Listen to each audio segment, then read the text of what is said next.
Yeah, absolutely. And you look at the VIX is down dramatically as well, too. There's no fear trade indicated there. And with the jobs as high as they are, it kind of goes back to that. I think at the linchpin of the economy is the jobs, the fact that there are tons of jobs available for every worker that's out there.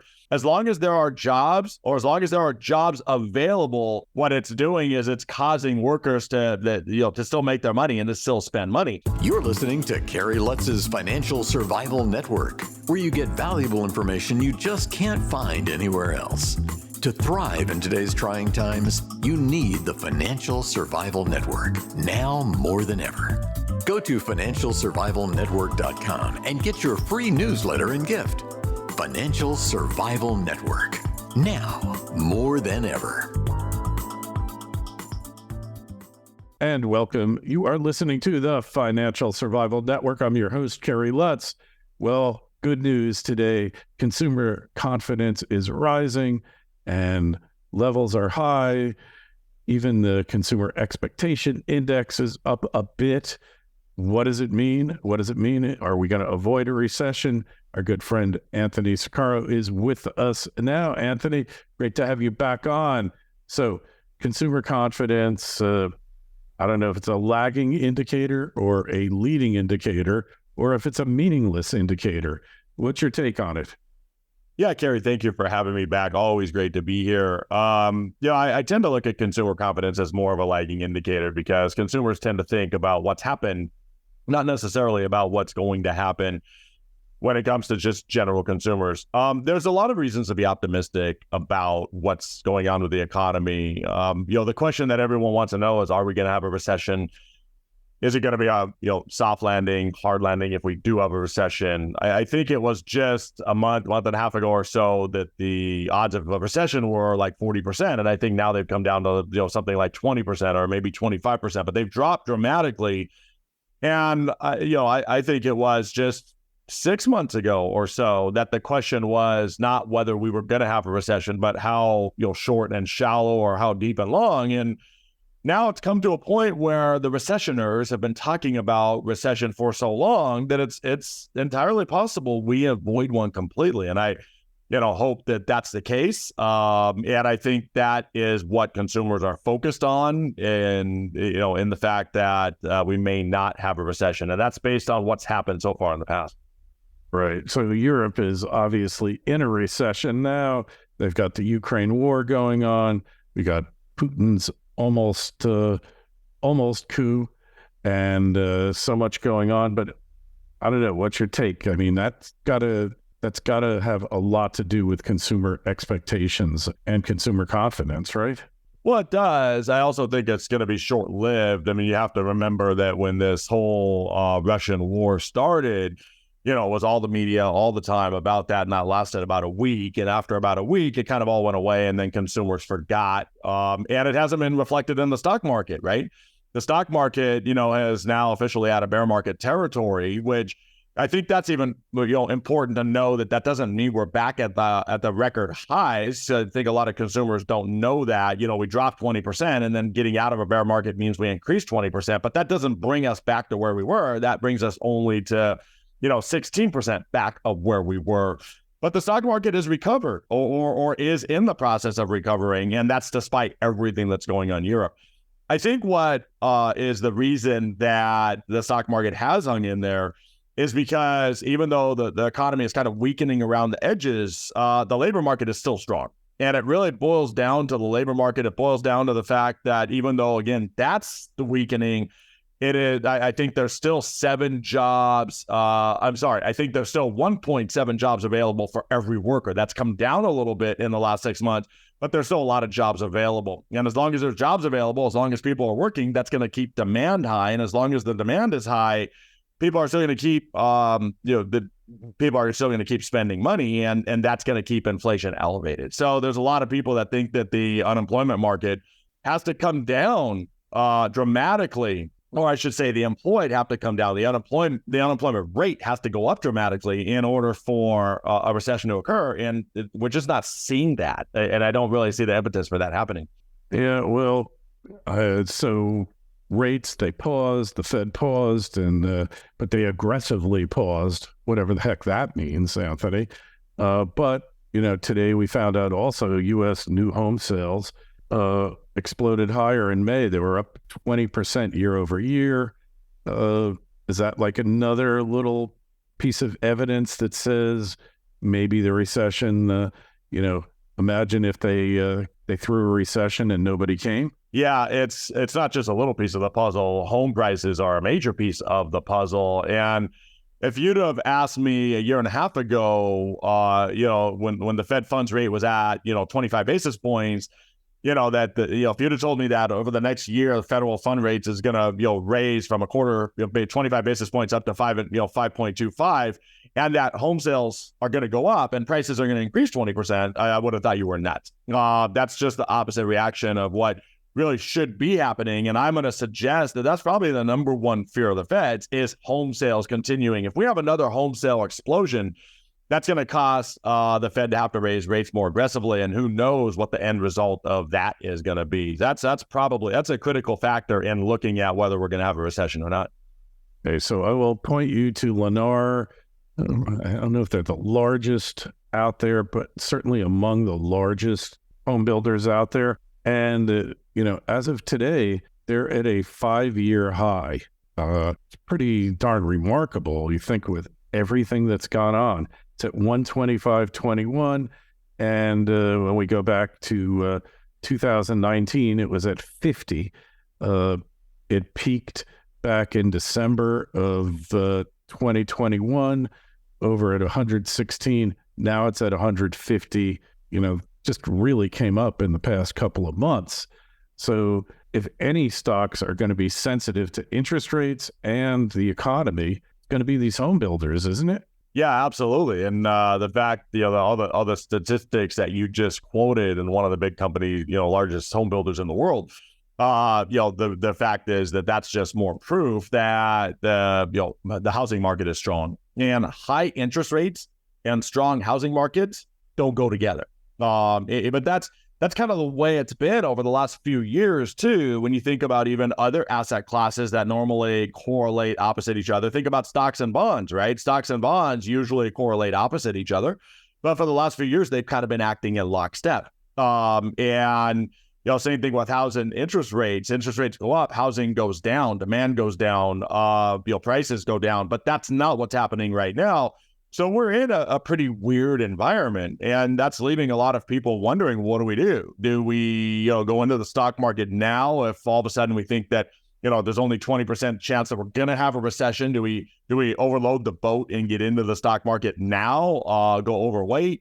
Do we wait for a better time, knowing that we've been waiting already for a year for a better time and it hasn't come? What do we do? That's the question that a lot of people are asking themselves at this point. Yeah, and that's a good question. I mean, all the major home builders are at 5-year highs now, and who would think? And then we're looking at gold. Gold's, was hit an all-time record, and now it just basically it's fading. It's probably going to go below 1,900 again. So the fear trade seems to be abating, doesn't it? Yeah, absolutely. And you look at the VIX is down dramatically as well, too. There's no fear trade indicated there. And with the jobs as high as they are, it kind of goes back to that. I think at the linchpin of the economy is the jobs, the fact that there are tons of jobs available for every worker that's out there.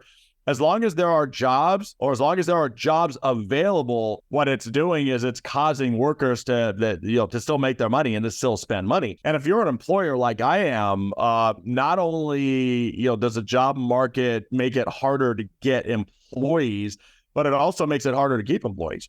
My payroll has gone up dramatically over the last year and a half because I understand, as a lot of business owners do, that I would rather pay someone more than lose them to another opportunity and then have to go hire someone. That's a more expensive proposition. And, but what that does is that becomes a permanent part of inflation. Early on with the inflation battle, the question was, is this inflation transitory, or, is it going to be permanent? And of course, the Fed got that wrong a long time ago. I mean, now we're talking about a couple of years ago.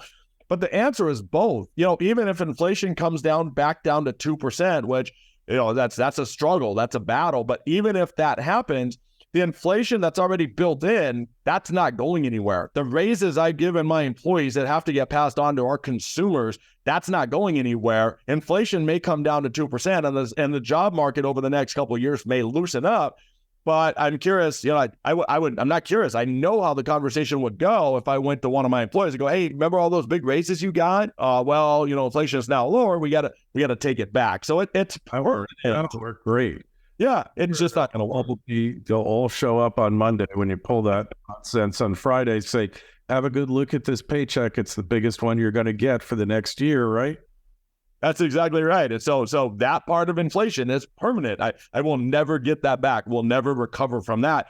And I'm a small firm, but think about the grocery stores. Think about, the service industries out there, that have higher level management and so on. The reality is inflation is here. What's happened is already baked in, and maybe we slow down the rate of inflation going forward, but we're not going to take back the inflation that's already occurred for a couple of years. Agreed. So it's built into the base, and so is the debt for that matter, and debt is going nowhere but up. So these are the things I guess you really need to think about. So you got to remain defensive as far as more interest rates go, but you can't throw out the baby with the bathwater as it is, right? Yeah, 100%. And, the question that I'm asked a lot when I'm doing TV interviews and even my own clients is what do we do at this point? And I like, to focus on what you can count on.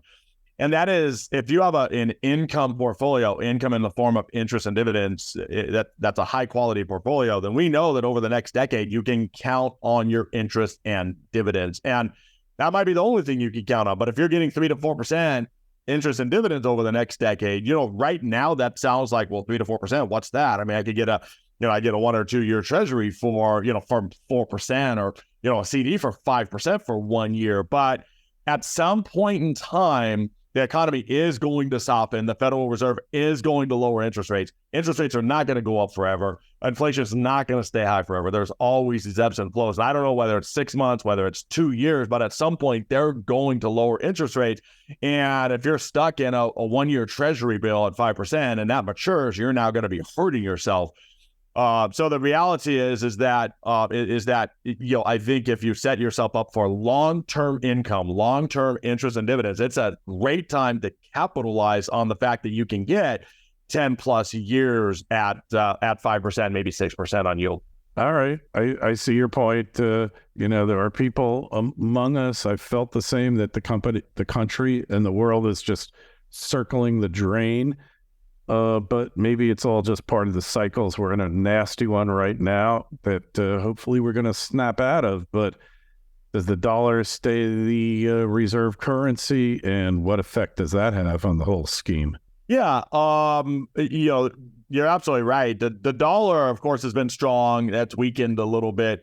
I'm not concerned that it's going to be dethroned as the world's reserve currency anytime soon. Now, that doesn't mean that, that decades down the road that can't happen. It's possible, and no one knows for sure. But now you start to get into worst case scenarios up, and people will ask me the question as well, too, as a financial advisors, what happens if the dollar becomes worthless? Then at some point in time, it becomes a silly conversation where you're going to have to deal with it. I don't have the answer for what happens if the dollar goes away, the dollar becomes worthless, and so on. That's like asking a police officer, what are you going to do to protect me if Russia decides to nuke me, nuke the city? I mean, there's just no answer at some point, but it's not something I'm concerned with. There's so many countries that own government bonds at this point.